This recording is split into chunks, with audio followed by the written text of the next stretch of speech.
दिन दहाड़े बच्चे गायब हो जाते थे। स्कूल जा रहे बच्चे, वो ये नहीं पता चलता था मदर को कि ये बच्चा सुरक्षित पहुंचेगा और वापस घर आएगा कि नहीं। इतने क्राइम हमारे यहाँ हो चुके हैं, ये श्री गोपाल खेमका जी का हो या कोई भी, कहीं ना कहीं इसके तह में वो क्राइम तो छुपा है, इसको तो हम कहीं से जुटला नहीं सकते। ऐसे क्राइम जब कभी होते हैं तो लोग इसको कहीं ना कहीं कोई अजीब सा रूप देने की चेष्टा करते हैं, कोई उस पर रंग चढ़ाने लगते हैं। कभी वो जाति का रंग चढ़ा देते हैं, कभी समुदाय का रंग चढ़ा देते हैं, और कभी पार्टी पॉलिटिक्स का रंग चढ़ा देते हैं। एक खानदानी रंजिश भी है, और लेकिन हाँ, इतने नजदीक रहते हुए पुलिस नहीं पहुंची, ये निसंदेह निंदनीय, इसकी जितनी आलोचना की जाए कम है। क्राइम अंततः क्राइम है, वो किसी मनुष्य में हो, वो हमारी बेटी में हो, हमारे बेटे में हो, स्वयं मुझ में हो, तो वो क्राइम है।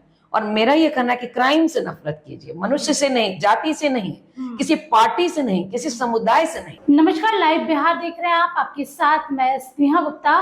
बिहार में इन दिनों बढ़ता अपराध नजर आ रहा है। जिस तरीके से 4 जुलाई की रात गोपाल खेमका की हत्या कर दी गई, उसके बाद से लगातार लोगों में डर का माहौल है, और कहा जा रहा है कि राजधानी पटना के इतने पॉश इलाके में अगर किसी के साथ ऐसा हो सकता है तो आम जनता किस खेत की मूली है। आज हमारे साथ खास बातचीत करने के लिए आपको बता दें कि समाज सेवी हैं, पॉजिटिव वाइब नाम की संस्था चलाती है, डॉक्टर सुनंदा केसरी जी हैं, सीधे जुड़ेंगे। सबसे पहले मैम, आपका बहुत शुक्रिया बात करने के लिए। जी नमस्कार। सुनंदा जी, पहले इस पूरे प्रकरण को आप कैसे देखती हैं? देखिए, प्रकरण ये श्री गोपाल खेमका जी का हो या कोई भी, कहीं ना कहीं इसके तह में वो क्राइम तो छुपा है, इसको तो हम कहीं से जुटला नहीं सकते। और इस तरह के क्राइम जहाँ कहीं हो, जिस समुदाय के साथ हो, व्यवसायी के साथ हो, जॉब वाले के साथ हो, किसी जाति विशेष के साथ हो, किसी वर्ग विशेष के साथ, वो अत्यंत निंदनीय है। इसे कभी भी, जैसे होता क्या है कि ऐसे क्राइम जब कभी होते हैं तो लोग इसको कहीं ना कहीं कोई अजीब सा रूप देने की चेष्टा करते हैं, कोई उस पर रंग चढ़ाने लगते हैं। कभी वो जाति का रंग चढ़ा देते हैं, कभी समुदाय का रंग चढ़ा देते हैं, और कभी पार्टी पॉलिटिक्स का रंग चढ़ा देते हैं। तो मेरा सीधे सीधे ये कहना है कि कृपया मैं अपने सारे भाई बंधुओं से हाथ जोड़कर विनती करना चाहती हूँ कि जब कभी ऐसे क्राइम हो, उसको कोई रंग न दिया जाए, एक मानव और मानव की तरह उनको देखिए। आफ्टर ऑल भगवान ने जब कोई भेदभाव नहीं किया, ऐसा होता तो अलग अलग जाति के ब्लड ग्रुप से अलग होते, कुछ आंख कान में ऐसा तो भगवान ने नहीं किया। तो मैं ये कहती हूँ कि जब कभी ऐसे क्राइम हो तो मनुष्य को सिर्फ मनुष्य की तरह देखें। तुरंत में ये नहीं देखें बालिका दलित थी कि क्या अभी एक कांड हुआ, वो दलित है, दलित है, अरे आप क्या अगर फॉरवर्ड के साथ होता तो आप नहीं देखते उस केस को। मेरा ये कहना है कि सबसे पहले इस भेदभाव को हटाया जाए। इस भेदभाव की नियति से जब तक हम देखते रहेंगे तब तक क्राइम नहीं समाप्त होगा। हमारे बच्चे क्राइम करके आएंगे, मैं बचा लूंगी, पड़ोस के बच्चे करके आएंगे तो मैं उसको सजा दिलाने की कोशिश करूंगी, तो कहां से क्राइम खत्म हुआ? अगर मैं उसको अपने बच्चे को बचाती हूँ तो कल ना कल वही क्राइम हमारी बेटी, हमारी बहन, खुद हमारे साथ हो सकता है। ये रुकने वाला नहीं है। सुनंदा जी, एक सवाल ये भी उठता है क्योंकि आप एक संस्था चलाती हैं, बच्चों को पढ़ाती हैं, आप टीचर रही हैं, आप रिटायर हो गई है, कॉलेज में भी आप, मैं प्राचार्य से रिटायर हुई हूँ। जी, प्राचार्य से रिटायर, एक बड़ी जिम्मेदारी आपके ऊपर भी थी। पूरा जीवन आपने बच्चों को देखा है। जी हाँ। और आपने वो काल भी देखा होगा, जैसे लोग अभी कह रहे हैं ये वापस से दोबारा जंगल राज आ चुका है। हाँ। आपने वो समय भी देखा होगा, आप ये समय भी देख रही हैं। क्या लग रहा है, वो पूरा जो माहौल था वापस से बिहार में आ रहा है सामने? देखिए, जहां तक जंगल राज की बात है, और वापस आने की बात भी मैं नहीं कहूंगी, ये मानव का ये युग चल रहा है। और अगर वापस आया है, इसमें कोई भी पार्टी विशेष, जाति विशेष, मैं किसी का नाम नहीं ले रही हूँ, किसी कोई भी दोषी नहीं है। अगर ये वापस आया है तो इसका दोष बहुत सारे इसके दोष हैं। पहला तो हमारा थोड़ा सिस्टम है, थोड़ा हमारा जो अभी हम लोग जो इसके क्या कहते हैं, मोबाइल के एकदम वो एडिक्ट बन चुके हैं। बच्चे छोटे हैं, छोटे बच्चे जो एकदम मासूम है, मोबाइल देख के खाना खाते हैं। तो कहीं ना कहीं बहुत सारे इसके रीजन हैं। सरकार की तो गलती है ना, क्योंकि इतने पॉश इलाके में आपने इतनी भी सुविधाएं नहीं दी कि जब उनकी हत्या कर दी गई तो पुलिस प्रशासन भी थोड़ा लेट से पहुंची। इतना पॉश इलाका, इतने बड़े कारोबारी थे, कोई सीधे साधे या फिर कह सकते हैं जी वो खुद समाज से काफी सामाजिक व्यक्ति थे और किसी पार्टी विशेष से भी जुड़े हुए थे। तो सबसे बड़ा सवाल ये है कि अगर उनके साथ ऐसा हो सकता है, क्योंकि खास आदमी थे, तो फिर आम आदमी की तो जिंदगी का कोई मोल ही नहीं। जी, मैं तो इसमें कहीं ना कहीं तो पुलिस दोषी है, इसमें तो कोई पुलिस प्रशासन ये दोषी तो है, मगर ये है ना कि सिस्टम में काफी आमूलचूल परिवर्तन किए गए हैं। हो सकता है कि वो मतलब डेली प्रक्रिया में लाने में उसमें कुछ वक्त लग रहा है। जैसे अभी मैं बता दूं, 1800 अदालतों का डिजिटलाइजेशन किया जा चुका है, जी। मगर वो होता है ना कार्य रूप परिणत में थोड़ा समय लगता है। अभी आपको बता दूं, मैं भारतीय नागरिक सुरक्षा के तहत एक छोटे से छोटे अधिकारी को स्मार्टफोन, ये कैप्सूल सब दिया गया है, जिससे कि कहीं क्राइम हो तुरंत उसको रिकॉर्ड करके वो फॉरवर्ड अपलोड कर सके, फॉरवर्ड हो सके और त्वरित कार्रवाई की जाए। ये सारी प्रक्रिया होने के बावजूद ये घटना घटी, जो निसंदेह निंदनीय है। लेकिन हाँ, इसमें हम ये नहीं कहेंगे कि पुलिस महकमा बिल्कुल निर्दोष है।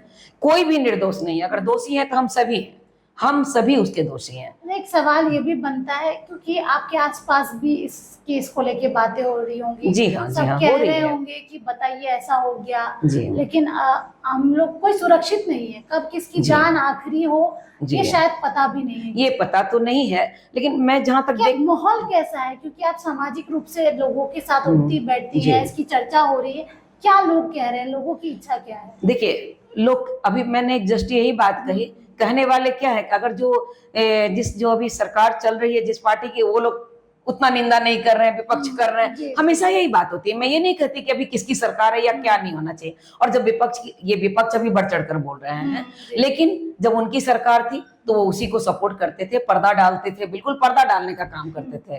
क्या क्या नहीं घोटाला हुआ, दिन दहाड़े बच्चे गायब हो जाते थे। स्कूल जा रहे बच्चे, वो ये नहीं पता चलता था मदर को कि ये बच्चा सुरक्षित पहुंचेगा और वापस घर आएगा कि नहीं। इतने क्राइम हमारे यहाँ हो चुके हैं। तो मेरा कहना है कि अभी सब स्थिति, चर्चाएं बहुत हो रही है, बहुत ज्यादा, और कहीं ना कहीं इसमें खानदानी रंजिश भी मैं कहूंगी, क्योंकि इन्हीं के बेटे का आपने खुद सुना होगा कि कुछ सालों पहले मर्डर कर, और सेम उसी प्रक्रिया के तहत इनका मर्डर किया गया। तो एक खानदानी रंजिश भी है। और लेकिन हाँ, इतने नजदीक रहते हुए पुलिस नहीं पहुंची, ये निसंदेह निंदनीय है। इसकी जितनी आलोचना की जाए कम है, जितनी आलोचना की जाए कम है। बच्चों पे इसका क्या असर पड़ा है, क्योंकि आप बच्चों को भी पढ़ाती हैं? जी हाँ, बच्चे भी बात करते होंगे, क्या ऐसा मौका? बिल्कुल, सभी लोग डरे सहमे हैं। और मैं कहती हूँ अभी की स्थिति में, जैसे हमारे यहाँ मतलब एडल्ट स्टूडेंट, लड़के लड़कियां दोनों है, अभी की स्थिति ये हो गई है कि लड़के भी उतने डरे हैं जितनी लड़कियां, दोनों के दोनों डरे हुए हैं। कहीं ना कहीं इसके लिए मैं एक पर्दा व्यवस्था को भी कहूंगी कि एक बहुत प्राचीन काल में हमारे यहाँ लड़कियां बहुत पर्दा नशी हुआ करती थी, तो वहां, और अभी भी कुछ है कई जगहों में, तो मैंने पूरा पर्दा की वजह से लड़के भी चाहते हैं कि जो चीज ज्यादा झपी तुली रहती है उसको लोग ज्यादा देखने की उत्सुकता ज्यादा होती है। तो वो समझते हैं कि हमारे बराबर का जॉब कर रही है, हमारे बराबर की सैलरी पा रही है, ये ऐसा क्यों, मैं ऐसा क्यों नहीं।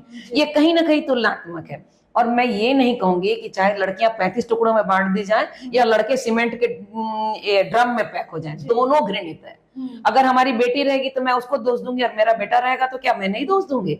नहीं, ये हर किसी को समझना होगा कि हमारा क्राइम अंततः क्राइम है, वो किसी मनुष्य में हो, वो हमारी बेटी में हो, हमारे बेटे में हो, स्वयं मुझ में हो, तो वो क्राइम है। और मेरा ये कहना है कि क्राइम से नफरत कीजिए, मनुष्य से नहीं, जाति से नहीं, किसी पार्टी से नहीं, किसी समुदाय से नहीं, उस जो घृणित चीज है उससे नफरत कीजिए।